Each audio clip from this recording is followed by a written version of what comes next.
안녕하세요. 톡톡에너지입니다.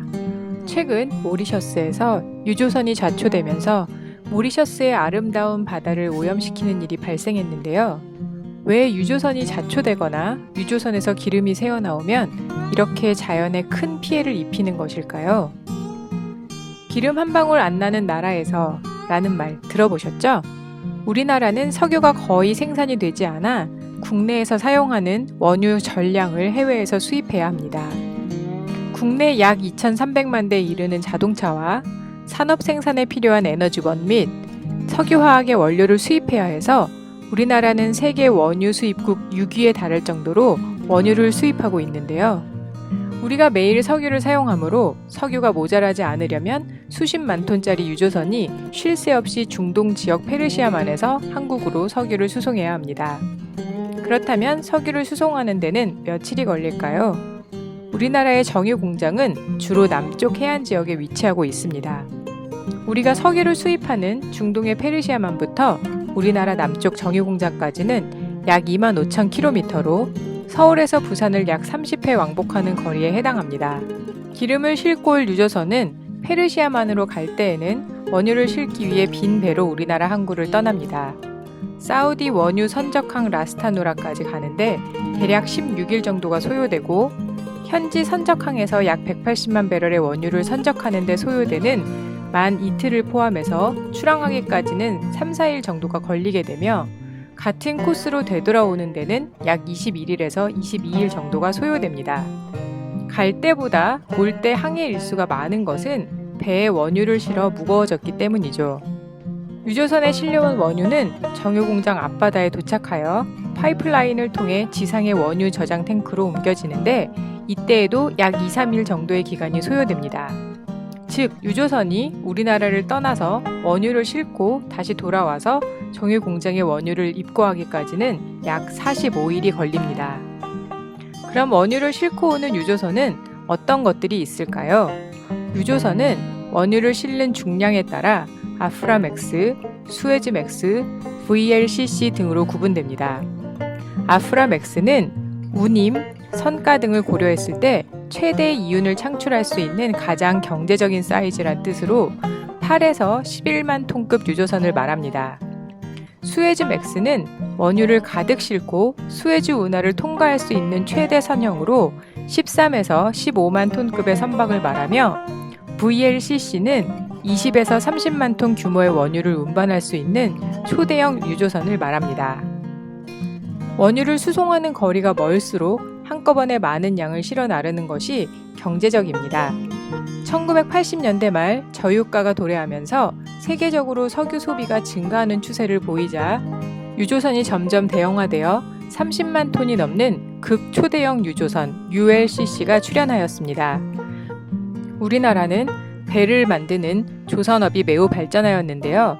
우리나라 조선소에서 만든 44만 톤 ULCC는 선체 길이가 458m로서 63빌딩을 눕혀놓은 것보다 약 1.84배가 더 깁니다.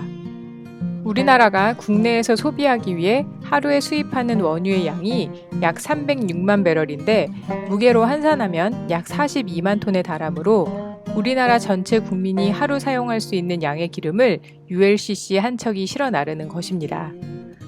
우리나라는 원유를 유조선으로 바다를 통해 들여오기 때문에 육지의 도로와는 달리 항상 안전 문제가 뒤따릅니다. 특히 우리나라는 원유의 약 80% 이상을 중동에서 들여오기 때문에 페르시아만, 인도양, 말라카 해협, 남중국해, 동중국해 등 해양 수송로가 매우 중요합니다. 하지만 유감스럽게도 위에 언급한 우리나라의 석유 해상로는 가장 위험한 해로입니다. 중동 지역 페르시아만은 만성적으로 정치 정세가 불안하여 분쟁이 끊이지 않는 곳인데요. 최근 트럼프 대통령과 이란의 논쟁에서도 끊이지 않는 호르무즈 해협도 바로 이곳에 있습니다. 페르시아만은 이란의 연해이기 때문에 이란-이라크 분쟁의 직접적인 대상이고 여기를 통과하여 아라비아해로 나오기 위해서는 지형적으로 불편한 호르무즈 해협을 통과하여야 하며 인도 남단을 지나는 인도양에서는 적대 관계인 인도와 파키스탄이 대치하고 있습니다. 또한 말레이시아 반도와 인도네시아의 수마트라 사이를 통과하는 말라카 해협은 길이가 약 830km이며 해협의 폭은 가장 넓은 곳이 320km, 가장 좁은 곳은 18km도 안 되는 매우 위험한 뱃길이어서 각종 선박사고가 빈발하며 해저까지 출몰하는 위험한 지역입니다. 그러나 말라카 해협은 중동과 극동을 잇는 최단거리 바닷길이기 때문에 이곳을 만일 통과하지 않고 다른 곳으로 돌아올 경우 3.5일이 더 소요되어 막대한 운송 비용이 추가로 소요됩니다. VLCC 한 척이 운항하는데 하루 약 8톤의 벙커시유를 연료로 소비하기 때문에 3.5일이 더 소요된다면 약 28톤의 연료가 더 필요하므로 위험을 무릅쓸 충분한 이유가 되는 거죠. 이렇게 위험한 말라카 해협을 지나더라도 남중국해와 동중국해는 주변 해역의 거의 모든 섬들이 국제 분쟁 지역에 속해 있다 해도 과언이 아닙니다. 이처럼 우리가 편하게 사용하는 석유지만 운송하는 데에는 많은 시간, 비용, 위험이 따른다는 것 이제 아셨나요?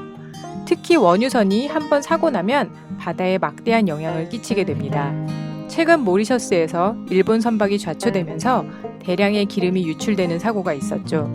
일본도 우리나라와 마찬가지로 원유를 대부분 수입하고 있고 중동과의 거리가 멀기 때문에 큰 유조선으로 다량의 원유를 수송해 오니 한 번 사고가 나면 저렇게 모리셔스 연안 전체에 피해를 입히게 되는 것입니다.